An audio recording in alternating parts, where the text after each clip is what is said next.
عارفين ليه بنصوم يومين الاربعاء والجمعة؟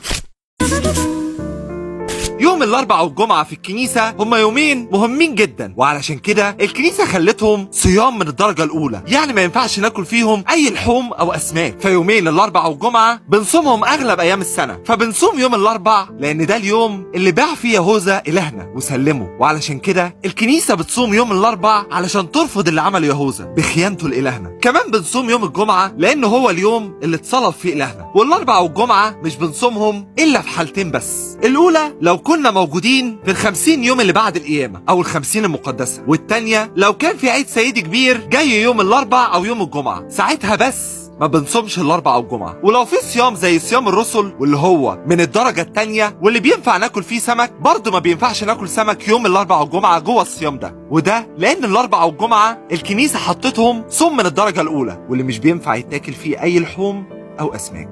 وانت كمان صلي معايا وقول: يا رب خليني دايما ماشي معاك، احفظني يا رب وقويني، وابعد عننا عدو الخير وكل أفكاره وكل حروبه وكل تجاربه الشريرة، واحفظنا من كل شر وكل هم وكل تعب.